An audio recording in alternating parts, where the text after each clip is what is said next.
after I had just published my last book and wondering what the next book would be, and my fabulous agent, Sarah Burns, who's in the audience today, suggested, why don't you do a book about Philip Johnson? And my initial reaction was absolutely not. Because from what I knew about Johnson, fascist history, a lot of buildings that I didn't particularly care for, the last thing I wanted was Philip Johnson in my head for the next 3 years it would take to research the book.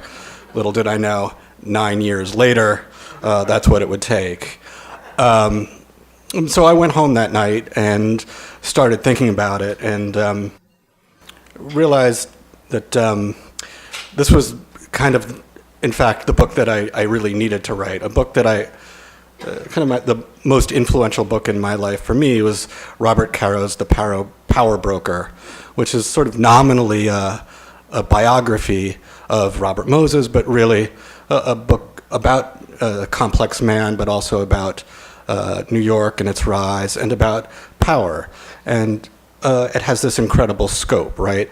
So Johnson was this opportunity to do something with that same kind of breadth, to write not just about this incredibly fascinating, complex person, as difficult as he may be, but also to write about America in the entire 20th century, because Johnson, born in 1906, died in 2005. His life covers really the entire breadth of that century, and it's this amazing lens on which you can look at that century, the American century, for all its positives and negatives, and it's completely gives you this opportunity to do that. So this left me with this challenge, right, then, of discovering exactly who Johnson was. So I knew some basic contours, but basic contours aren't really the whole story. And so Johnson, everybody knows Johnson is sort of this polarizing figure and a man of opposites, right? So my charge was to figure out how Philip Johnson, the man who contributed to the design of this building, right, the Seagram building, the greatest of modern skyscrapers, could also design this building, right? Love it or hate it, it's almost impossible to believe that the same man was involved. How could the man that gave us this sort of, in some ways, modest, simple glass box also do this, right? This is the Crescent in my now new adopted hometown of Dallas. Obviously, they have nothing in common, but Philip Johnson, maybe they have a lot in common. How could a man who designed this is a nuclear reactor in Israel, right? This is a structure that helps Israel develop the most powerful weapon, the most powerful force of basically destruction man has ever created. And in the exact same year, and using, in fact, the same forms and in the same way, design this sort of light church, which is dedicated to peace in our time. So somehow this man manages to inhabit these complete oppositions. Excuse me, I haven't had enough to drink today. And this is the person I get to write about and to discover. It's a completely fascinating journey. In writing it, I developed my own family to sort of learn about who this person was. It would have been impossible to do that without getting close to two particular individuals. On your right there is a photograph of Philip Johnson with John Manley. Manley was Johnson's, basically his right-hand man for 50 years. He started with him during the building of the Seagram building and stayed with him till the very, very end, and he was always there. Johnson called him his ice cream man because he was kind of a savant with a pen, and he could make anything look like an ice cream sundae, look brilliant. Really a genius. And the other so that was, I spent hours and hours and hours and hours with John. Lovely, lovely, lovely, fragile man with very little ego, which is necessary working with Johnson. Learning about his practice and his daily work and his daily life in the office. And And the other entree I got was from this other gentleman on the left, a picture of this very handsome young man named Robert Melleck Finkel. And Robert got to know Johnson when he was very young, and Johnson became his mentor, Robert his protege and eventual lover. And Robert was incredibly generous in describing that relationship to me. And through that, I really got to know the intimate Johnson. And I just like, Robert is here tonight, and no one knows Philip Johnson better than Robert. Robert, could you I'm not sure where you are, but please stand up. There he is. A hand for Robert. The book is dedicated to these two amazing men. If you have questions that I can't answer about Johnson, he's probably a lot better positioned to do it than I am. So that was my Johnson family. They're my Johnson family. And this is Johnson's Johnson family. You can see him here as a young man. He lived a very sheltered life in Cleveland. It was sort of in Cleveland. He grew up in Cleveland in a very well-to-do household. You can see his father, Homer Johnson, there, a dead ringer for Spencer Tracy, in my opinion. Very conservative, upright, model, citizen, bulwark of the community kind of person. And this is Philip. This is Philip as a young boy. And you can see he was a very diffident, even from this picture, where young Johnson is in this Indian costume, right? So you would think at 7 or 6 years old here, a child should be happy and running about in his Indian costume. And here's Johnson just staring blankly at the camera. His kind of joyless childhood. His father was very severe. He had a stutter. His father's means of solving the stutter was by trying to get him to snap out of it by throwing a cold glass of water in his face. Didn't work. And Johnson was sort of searching for his identity, who he was going to be through much of his young life. And I love this group of pictures. You can sort of see Johnson trying on different Philip Johnsons. In college, he went to west for a summer to be a park ranger. Then they took a summer trip, another summer, to the Middle East and the Mediterranean. And you can see here Philip of Arabia, all in his native getup, and then later in his tailored army uniform, which is another story. But he was always dressing up. He was very insecure, very unsure of who he was. In college, it took him 7 years to get through college because turned out he had bipolar disorder. So he had this sort of problem where there were always multiple He had bipolar disorder, also figuring out as a young man going into adulthood that he was gay. And he sort of, at a time when it was, of course, completely unacceptable to be gay.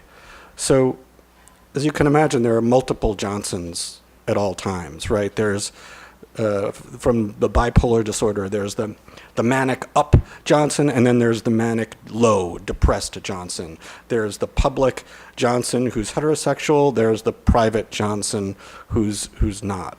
So there are always these multiple Johnsons. If we think about Johnson today, like his reputation in architecture is as someone who hops from style to style, blows with the wind. That is someone who has always managing these irreconcilable differences together, sort of a paradoxical figure. I think that was sort of ingrained as his natural personality. It was always a part of him. There were always multiple Johnsons. This is him. He starts to discover himself at the end of his time at Harvard in the late 20s, in the Jazz Age. He starts spending time in Berlin, in Weimar, Berlin, and he sort of is able to sort of really express who he is for the first time, a gay man living in Weimar, Berlin of the cabaret era. And this is a photograph he had taken at that time, and you can see he was an incredibly handsome young man, dashing, very beautiful person. And he really sort of finally sort of becomes into his own as a person in a way in the late 20s, in the jazz age. Back in New York, he becomes this very dashing man. He takes up with a African-American torch singer you see here named Jimmy Daniels, also a very, very beautiful man. Jimmy, photographed by George Platt Lyons, this photograph by Carl Van Vechten. And he is there at the very beginning of the Museum of Modern Art. As an undergraduate, in his last years, he befriends Alfred Barr, and Barr is interested in starting the museum, is about to start the museum, become the first founding curator of the Museum of Modern Art, and he's interested in expanding the purview of what a modern art museum can be, and including architecture. And Johnson is sort of this eager young man who can take up the reins and be that curator, even though he had no experience whatsoever in architecture at all, didn't study it at all, not practicing and not architectural history really. But he gives himself a crash course, and of course, they come up in 1932. Is this MoMA under Johnson has this monumental exhibition, Modern Architecture, International Style, and this is Johnson's first giant success as a curator and as a public individual. It really introduces the idea of what European architecture is, European modernism is to an American public. And it's very much a style, modernism as a style, as opposed to a social movement. Johnson is completely unconcerned with the social aspects of modernism. In fact, the show has a section on housing, right? Because remember, this is 1932. We're talking about the height of the Depression here. There's shanty towns and, all over the place. Homelessness is a completely devastating problem. Johnson has zero interest in that. He sort of offloads that portion of the show out to Lewis Mumford and concentrates only on the stylistic portion of the show. But it's a huge hit. And again, for the first time, we see Johnson sort of defining the direction of architectural culture and even culture at large. 2 years later, another massively successful show, this one called Machine Art. Before this, industrial design, product design, design to objects had been exhibited in museums, but generally they were like vases in a period room, like at the Met, right, in the Edwardian room or the Louis XIV room. Here, Johnson puts design on a pedestal. You can see springs, a saw, a waffle maker, ball bearings, a vase, a beaker. And he suggests that these are objects can be artistic and are worthy of our attention as objects of museological quality and design. And this show is explosive in its reach. It's a massive success and scandalous, and of course there are magazine stories and tons of New Yorker cartoons, some that are like pictures of people in a factory with the machines aren't working, and one guy says to him, what happened to the differential equation mechanism? And the guy's like, oh yeah, we can't run that because it's at MoMA. Whatever, you can imagine, it was really low-hanging fruit if you were a cartoonist. But it's a huge success, right? So already at this very young age, he's had two hugely successful exhibitions. And then what does he do? How is he going to follow this up? And he follows it up by walking away and throwing away his career. The left is to quit Modern Art Museum for surrealist political venture. That was on the front page of the Herald Tribune. He decided to throw away his political career to become an alt-right, what today we would call an alt-right nationalist populist, to start a nationalist populist party. He's going to hook up with Huey Long, later gets involved with Father Coughlin, You can see here one picture of him at the summer, over the summer at his parents' house, dressed like Mussolini. In fact, that's not just me saying Mussolini. It's actually, if you look at the family scrapbook in which this is, someone wrote, the family member wrote Mussolini under him. So Johnson is genuinely attracted to this worldview, and he launches basically a 6-year career as an agitator. And this period is, I liken it to the first 100 days of the Obama presidency and the first 100 days of the Roosevelt presidency are kind of similar in that each comes at a moment when the American economy is in free fall, and we have a newly elected visionary progressive leader who inaugurates all these programs that are going to try and bring America out of this depression. And it's going to work, but it doesn't happen magically overnight. So all of a sudden there develop these, there's an open field for all of these protesters and agitators. In Obama years, it's the rise of the Tea Party in that moment. In Johnson's time, it's Huey Long, the Share the Wealth campaign, any number of these sort of proto-fascist groups. And for Johnson, they don't become fascist. They're more than, proto-fascist. They're just plain fascist. Johnson aligns himself with Father Coughlin, who I'm not sure if people here knew about Coughlin or Coughlin, Detroit area radio priest, sort of the Rush Limbaugh of the day, but with a wider reach and greater political aspirations.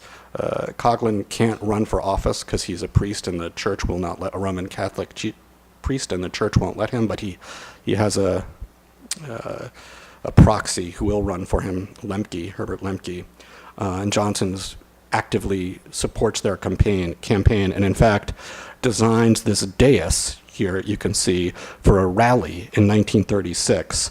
And you can see it's very much in the style of sort of Italian fascistic design with this sort of white, looks like it's marble, it's actually just plaster. So he's sort of actively supporting this cause. That party falls apart, they get wiped out in the 36 election.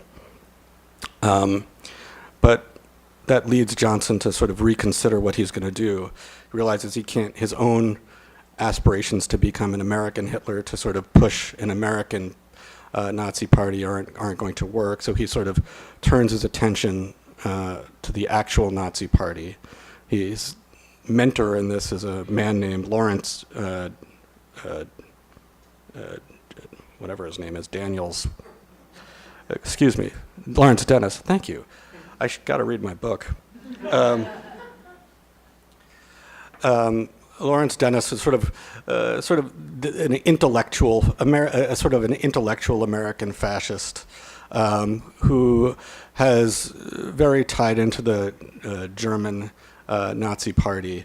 It's through Dennis that Johnson Dennis goes and sees the party tag designed by Albert Speer, and Johnson, of course, wants to see this. And the American Nazi Party, the actual Nazis weren't so crazy about that because there were bad PR, right?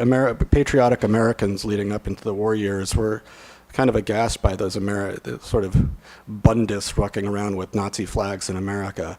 So they were more eager to support an intellectual fascist who could argue for American isolationism and could suggest that maybe the Nazis' barbarism wasn't so great, but really the rest of the fascist system was something we should look at and take to heart.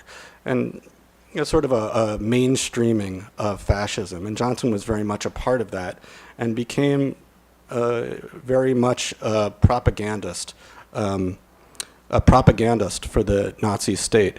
Travels repeatedly to Germany, meets with members of the German high command, the Gestapo, the SD, the highest members of the German foreign government the German ambassador to the United States, and he's supplying with information that he has on individuals who might support their cause, and also helping them distribute propaganda in the United States. He does not go to prison for this. He's not arrested for this. He is not put on trial for this because he never accepts money from the German state. And that's sort of when you get in danger of violating sedition laws. But of course, this all turns into a complete disaster for him when America ends up joining the war. And Johnson's left not knowing quite what to do. His gambit, 6-7 years of fascist proselytizing, has come to naught. It's clearly not going to play. And this is when he returns goes for the first time to architecture school. Now he is going to become an architect. That will keep him out of sight for a little while, let him sort of reinvent himself anew. And so he goes to Harvard to become an architect. And the irony is that they're teaching modern architecture now at Harvard, and they're using the textbook that he wrote, which leads to some awkwardness. He convinces the faculty there to let his thesis project be a house that he builds for himself, which is quite an act of lèse-majesté. But this is the entry to it, the front door. You can see Johnson's still not comfortable being public, right?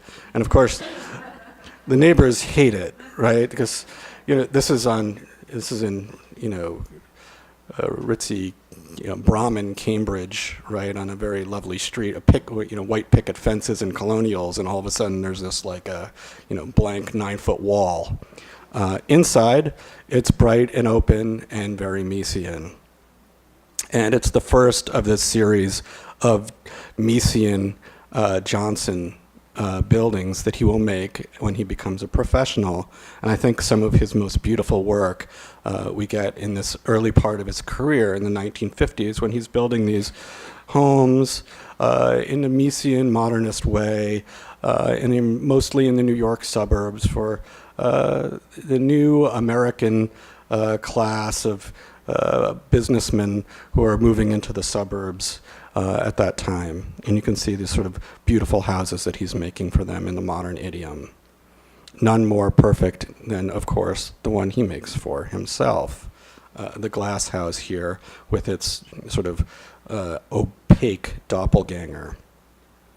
And he continues in this trend, working at MoMA. He's allowed back into does enough penance that he's allowed back into the fold.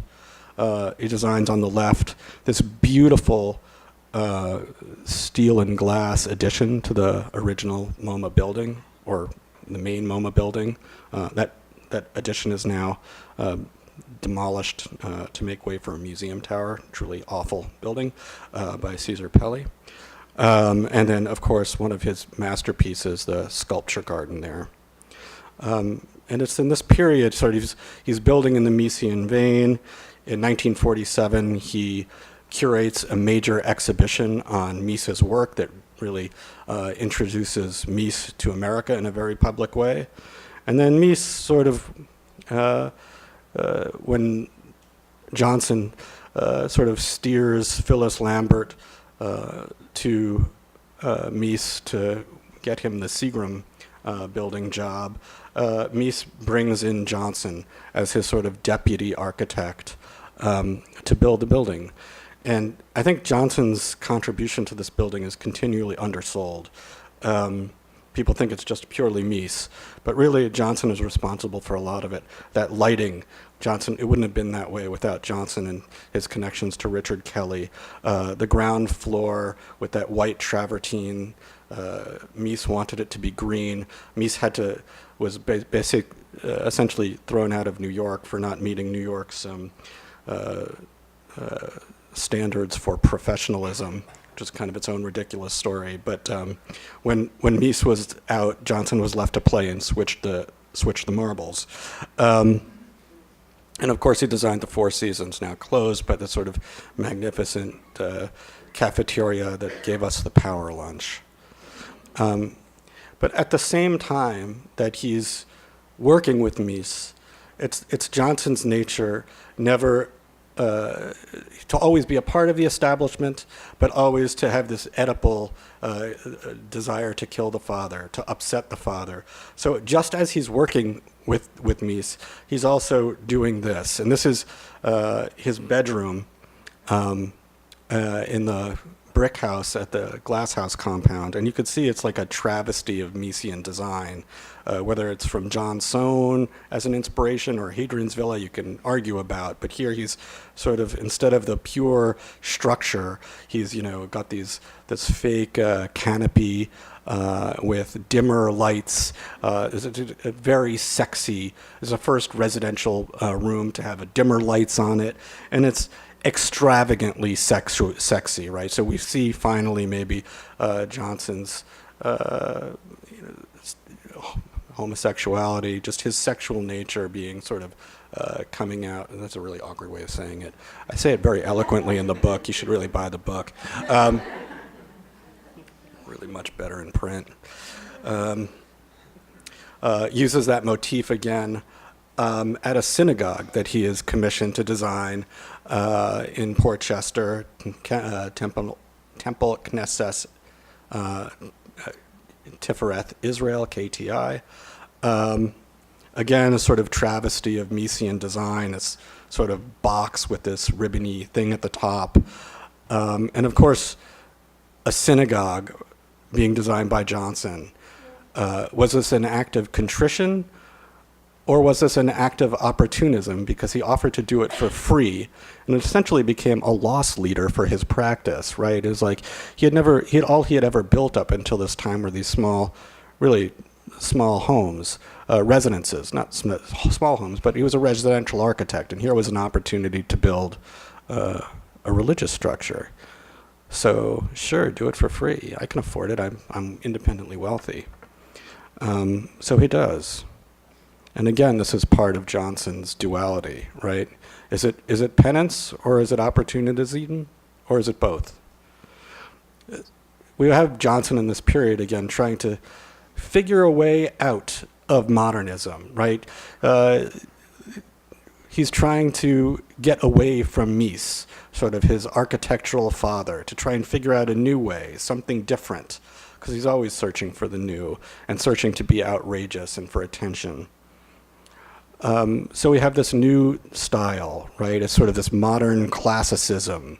Today we call this the new formalism. At the time, it was known, Rayner Banham called it toe dance architecture or ballet school, because it was kind of fey and effeminate and very classicizing, so kind of like a ballet. And then, not perhaps coincidentally, the same style Johnson used it actually for a ballet theater, the New York City Ballet. I love this building, actually, despite its somewhat fascistic design. But you can see Johnson experimenting in style, right? This is the Johnson always looking to try and find the new, but not quite sure where to go.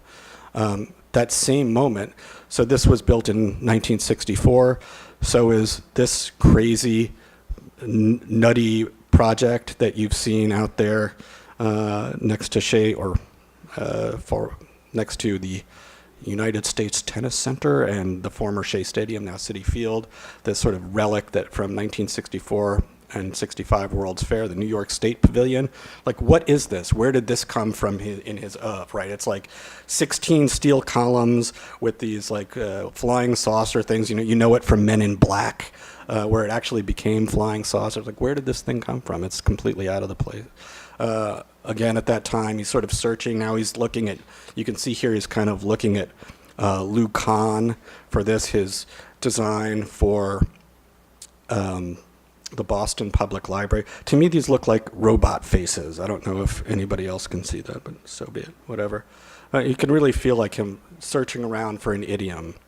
And in fact, he becomes so lost that this is his gallery that he designs for himself on his estate in New Canaan, the Glasshouse estate. And so he just sort of throws an earth blanket over it, right? It's designed, references the treasury of Atreus and Mycenae, but there are a whole series of buildings at this time where that he didn't know what a facade should look like, so he just decided, I'll just start putting everything underground and then I don't have to worry about it. So across America, there are all these Philip Johnson buildings that are just like just a door and then grass overhead. And the irony is that in the late 90s and early 2000s, that this became a fashionable thing to do because it was green, right? Johnson didn't care about green at all. He just didn't know what to do otherwise, and that was a way out of this problem. In fact, at this time, he considered giving up practice entirely and sort of, because there wasn't a lot of work for him. I mean, we think of him as this incredibly successful architect, but he was having trouble getting work. His institutional work mainly came from friends. There was residential work, but he didn't want to just keep doing houses, so it was, I guess, beneath him. And he gets involved it's the 60s. It's the time of progressivism. And he gets involved in these progressive causes. And you can see him here, not just progressive causes, but preservation becomes a field that he becomes noted for his acting in. And you can see him here on the barricades with Jane Jacobs trying to save Penn Station. Of course, they are not successful. And then later with Jackie O and Ed Koch and trying to save Grand Central Station. I'm sorry? And Bess Meyerson, yes, exactly, former Jewish Miss America, first Bess Meyerson, unsuccessfully, or successfully in this case, trying to save Grand Central. What's interesting about Johnson and preservation is that, as usual with Johnson, there were two sides of it. When it was saving some important work of architecture that he was not involved in, he was 100% for preservation. But as soon as his interests were involved, he was a lot less concerned about preservation. This is a project that does not get published a lot, but it's kind of unbelievable. This is his proposal for Harlem. 1960s proposal to raise all of Harlem as part of an urban renewal scheme and recreate it as a sort of phalanxed walled city of housing with 225-story towers in the middle and highways going through it. So that was Harlem. He would knock down all of Harlem. This was exhibited at MoMA, and he realized that it was so politically inappropriate that he took off the name Harlem from it. So it was just proposal for a city of 125,000.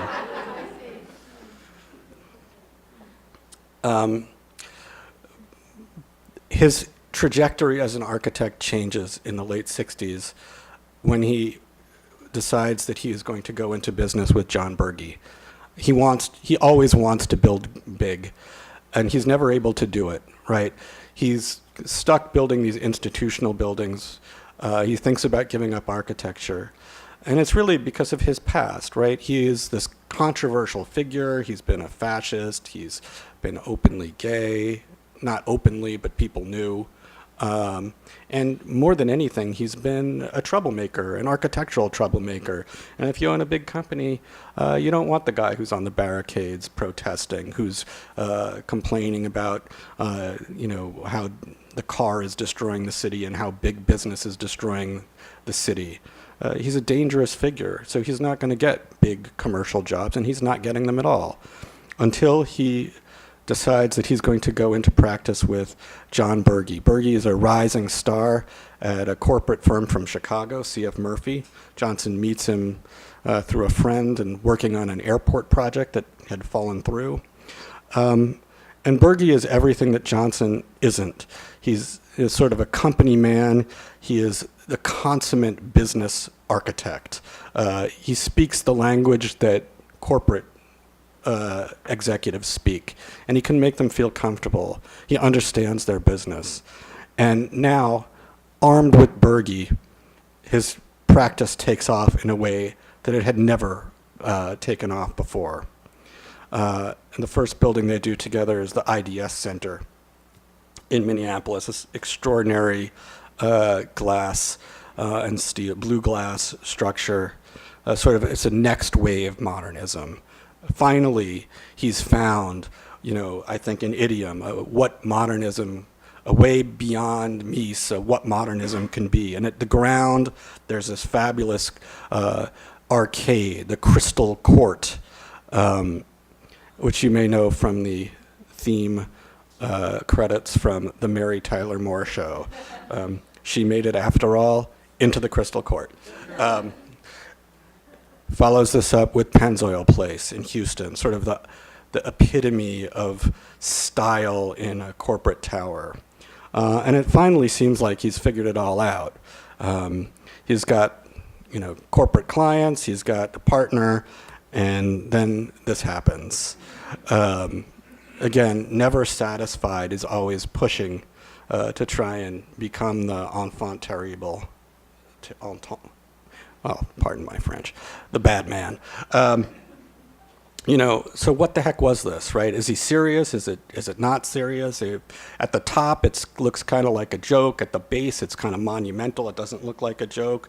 No one really knew. And now, of course, we're having this preservation argument about it, where at the time it was the most controversial and hated building. Architects hated it. So I've had this great irony, like the idea that if you told architects in 1975 or 1984 when it finally, or 85 when it finally opened, that a few decades later they'd be protesting to save this thing, they would be shocked and awed at themselves. But it is like a signature building, a defining work of an entire movement. This says postmodernism. It says New York. And he follows this up with a series of towers like this, sort of quasi-postmodern, and then these grow into sort of more gross and nasty things.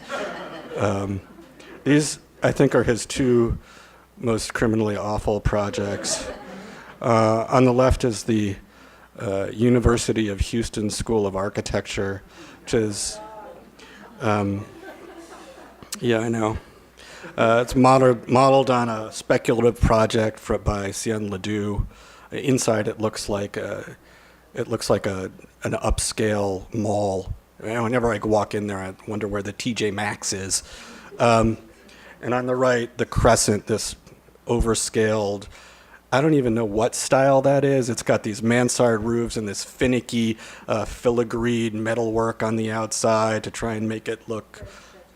It's French Chateau meets Galveston. And then there was this. So there are towers like this all over the country, right? They explode because every city in America seems to want a Philip Johnson. And it's the Reagan era, it's morning in America, and every corporation is now and developer is now looking to build the tower for this sort of corporate class that is going to retire after their day of work to the suburbs and their white picket fence colonial. And they want an architecture that is responsive to that is commensurate with that on its scale, in its opulence, in its pretensions, in its feeling of safety and conservatism. And that's what Johnson gives them. This building is in Boston. A set of buildings, and you can see it's got these Palladian windows, this sort of a wallpaper of Palladian windows, a motif used several times. Terrible, terrible project. And of course he's called onto the carpet for this, most famously by his this sort of collection of star architects who he's sort of recruited, and they kind of get together for their fancy lunches at the Century Club, and they decide, it's sort of Peter Eisenman and Richard Meyer and that whole gang, this gang of jet-setting fashionable architects, and they decide they're going to talk about it's all men, of course, and they're going to have a colloquium to discuss all of their work, and it ends up being in Charlottesville for various reasons. You can read in the book. The book's really good. You should buy it. 2 copies, probably. It's a great gift.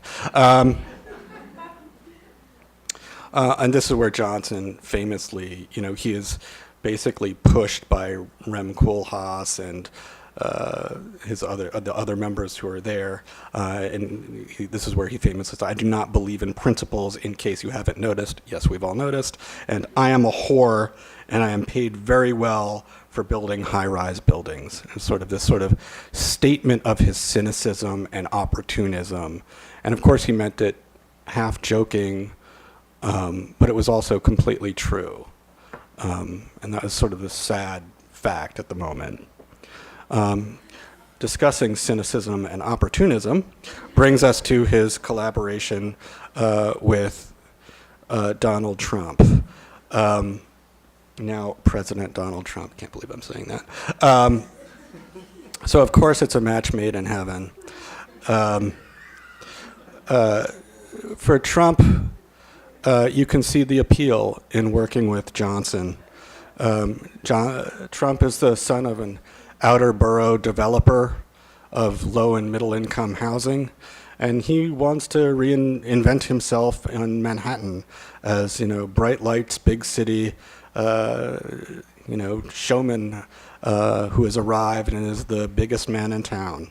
And who better to affirm his place, his sort of place at the pinnacle of New York establishment, his arrival, than Philip Johnson, right? The ultimate arbiter of taste and establishment. And you can see how fabulously excited Johnson looks here to be listening to Trump's spiel, which was really hilarious. Anyway, but of course for Trump, for Johnson, Trump is also kind of ideal, right? I mean, first of all, he always wants the work. And Trump is an automatic headline and attention, and Johnson loves attention, right? It's always dying for attention, and Trump is a guaranteed attention at all times. So these are the projects, just some of the projects they collaborate on.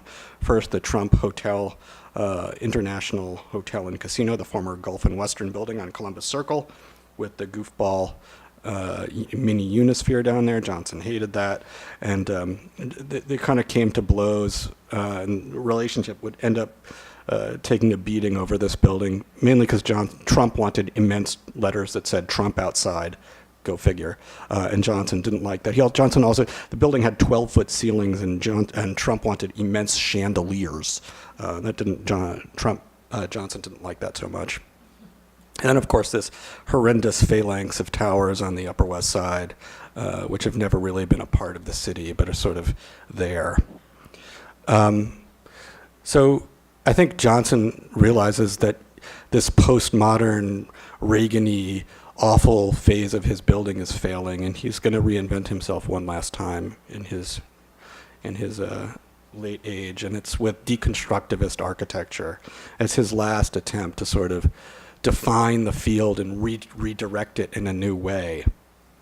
And these are his kids, right? This is the group of architects who will have he will bestow with his approval. He grants them commissions and endows them with the honor of his presence, and really, I think, invents this idea of starchitecture, right?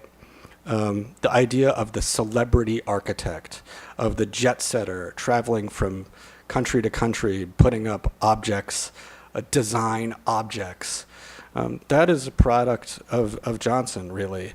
And it's sort of an idea about architectural practice I think we're repudiated now. Now we think of architectural practice as a collaborative. We're not interested in stars. We're interested in urban context and things like resilience and sustainability, and less in creating super duper expensive showy objects.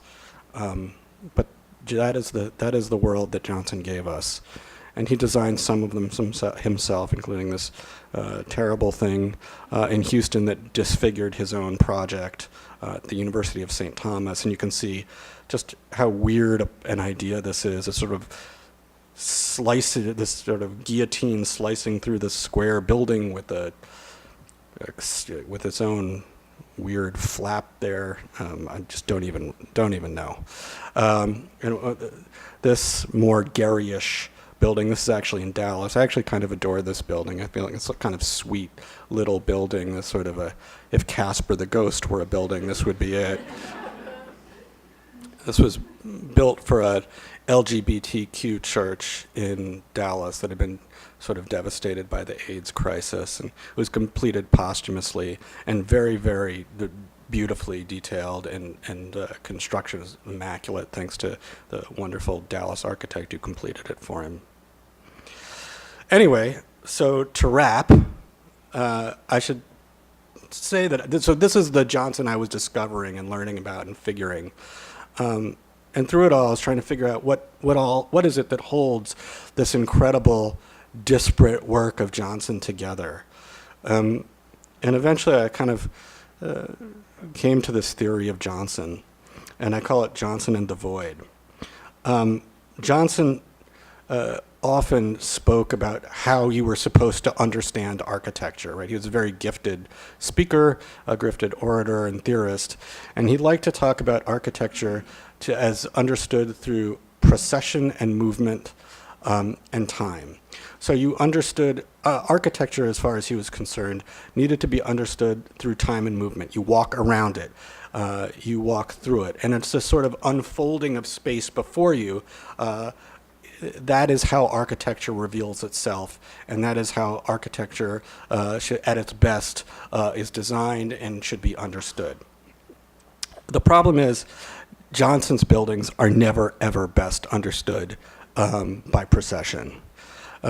Johnson's buildings are all about open spaces at their center where you're supposed to go and stand and be. There is always, almost always, a void in the center of a Johnson building. And if you think about it, a void is a place where there is no procession. You just stand there and look around you. It's not a place of movement at all. It's a place where you stand still. And when you're in one of those places and they're filled, they can be really magical, right? This is the Crystal Cathedral. Whatever you want to say about its design, I could call it the Charcha of televangelism.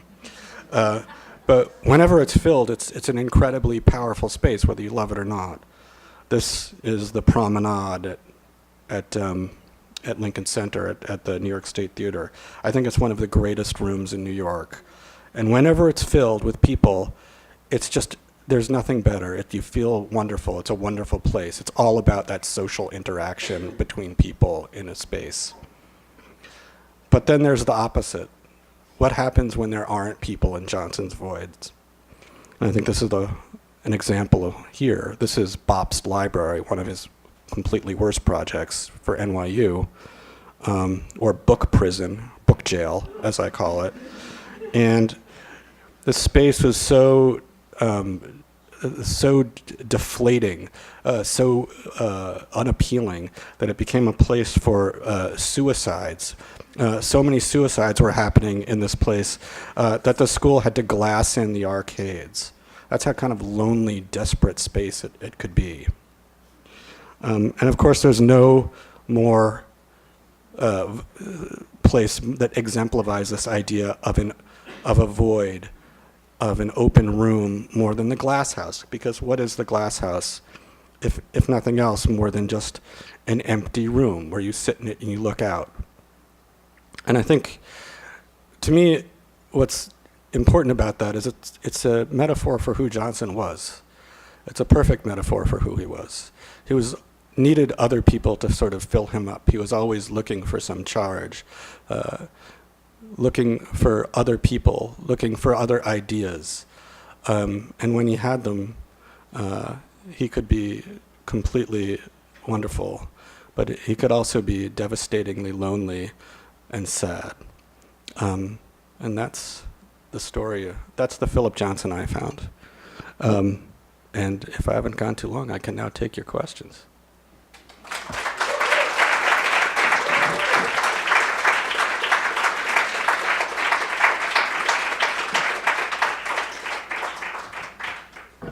But I can't see you. So you're just going to have to...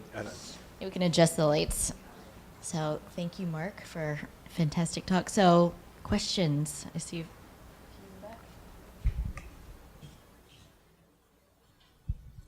Thanks. How did Philip Johnson meet Mies van der Rohe? How did that evolve? How did he meet him? He first met him in the late 20s, visiting Berlin, and that's where he first got to know him and his work in Berlin, and he ended up at one time drove with Mies to the Bauhaus, gave Mies a ride to the Bauhaus at one time when Mies was teaching there, when Johnson was summering there. And they developed, I wouldn't say a relationship so much then, but Johnson admired him unbelievably.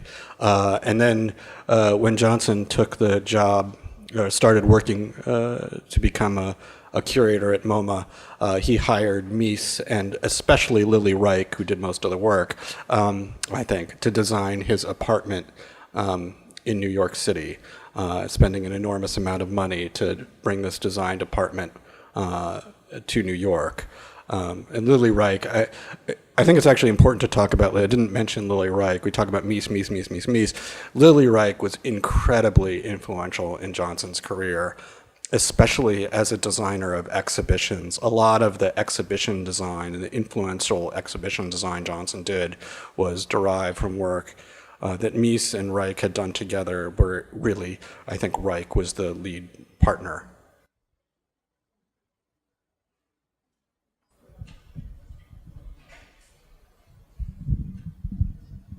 Hi, thanks for your talk. I'm curious. Obviously, Johnson's Nazi history is something that in architectural history, largely to date, has been suppressed or repressed or something, or minimized. And I'm sure that's something that going into this project you were aware of, or became aware of really quickly. So I'm curious, since you worked on it for so long,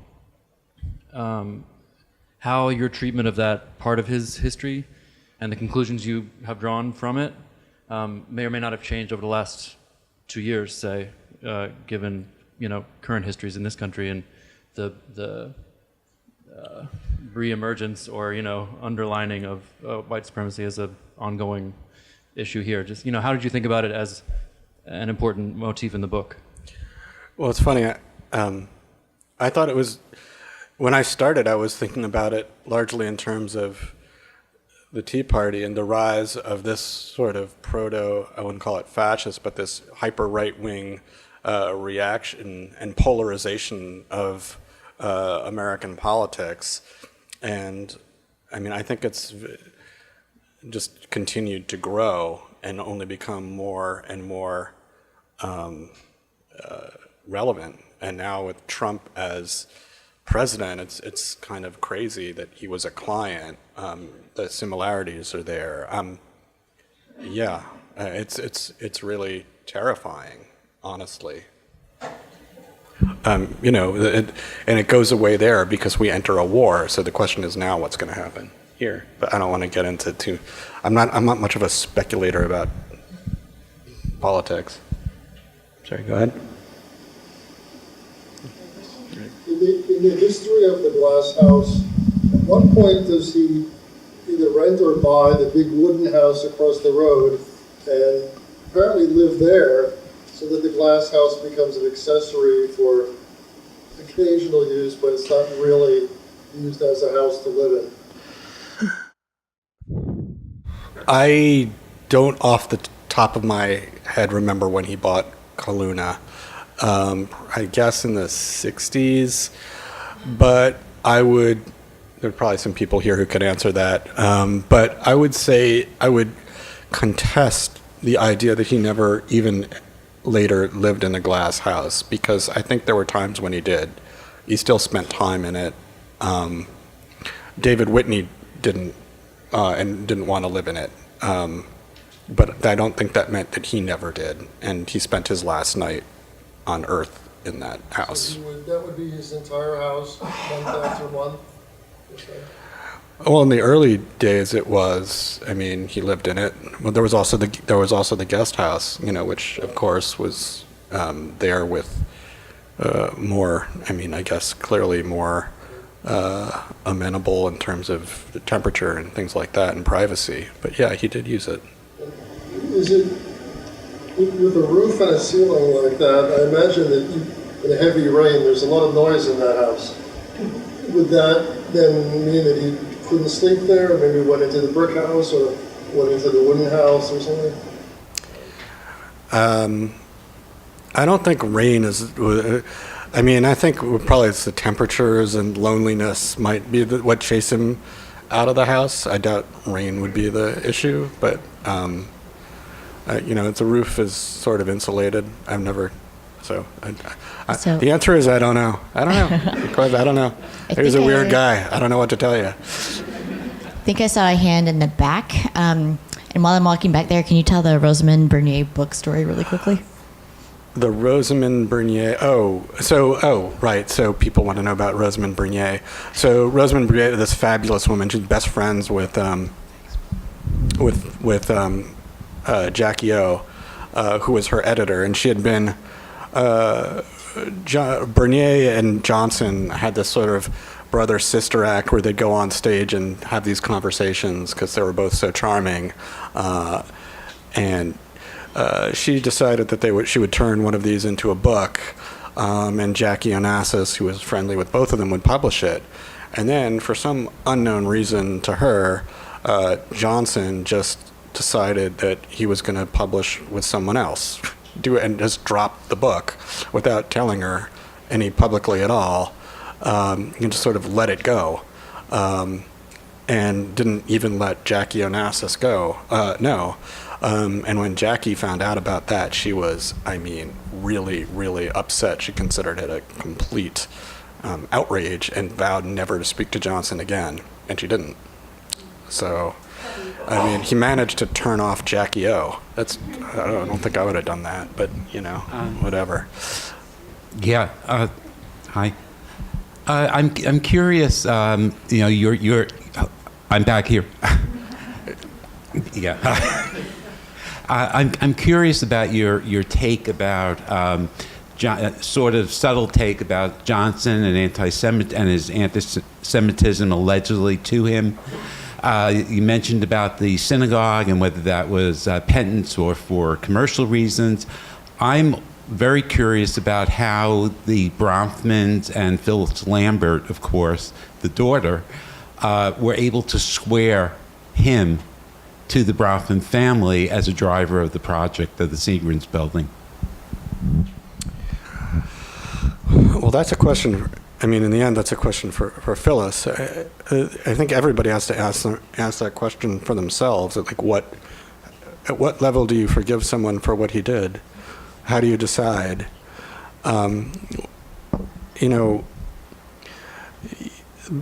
Was it honest contrition? Was it not? I think there was always going to be some part of him that had those prejudices, right? He grew up with them. He was, his father came from his father. They were really deep.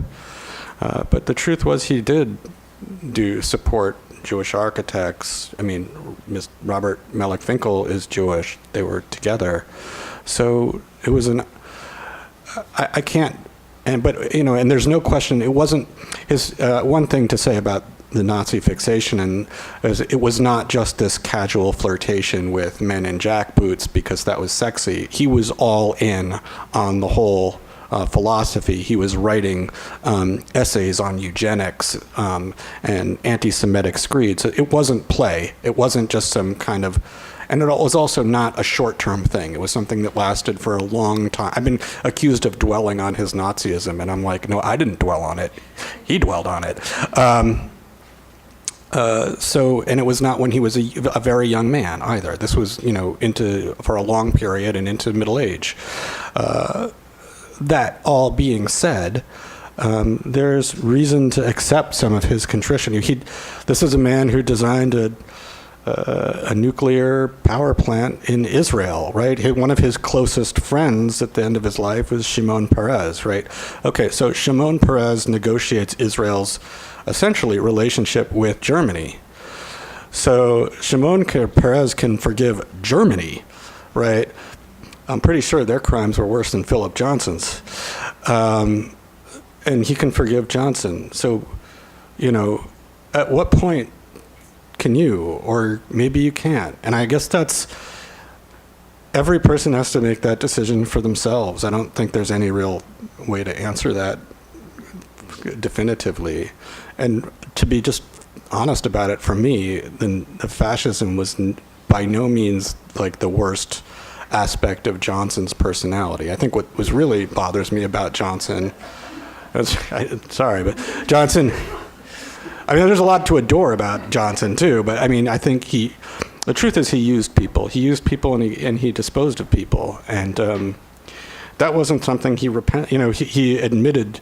However, you can say he did it half-heartedly, but at least he admitted that the sort of his fascism was morally egregious. But he still went on. Using people was a different story. He kept on doing that. That was not something that was confronted. Sorry. One more question. Hi, Mark. Over here. Carol, hi. Great talk. I have a question about, you talked about his designs. Hi, Carol. Hi. Good to see you.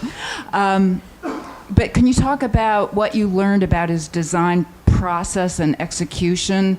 Did you find that he had the idea and other people executed the mechanics of it, the materiality of it? What was the process as execution of design? It depended, and it's hard to know, because one of the problems with Johnson's office, which was always kind of small, was that there were always other people taking credit for it. So take Pennzoil, which I think is sort of the apogee of the firm's output in terms of design excellence. So alternately, Eli Atiyah, an architect who worked in the firm, an Israeli-born architect, modernist, he claims a lot of credit for the design of that work. John Manley claims design for a lot of that work. John Berge was there also, and then there was Johnson. Who did it? I don't know. At some level, it doesn't matter, because Johnson's name is the one that's above the door. So they were all working on these things. The Skyscraper is a collaborative project, and it's kind of, in a way, funny that we're trying to hold Johnson to his own standard by, figuring out, who deserves credit, like it could only be one person when these things are really built by many people. But the truth is that, he would have an idea, come into the office with it sketched on his yellow tracing paper, and then John Manley would sort of translate that into something that could be built, and then, the firm would develop it and develop it and develop it. So, I think that's the way it worked mostly. And then when the firm grew bigger and bigger, and was doing more and more projects, I think he had less and less. When all of a sudden they're designing a skyscraper in every city at the same time, you can imagine that there's less and less individual input in the individual buildings.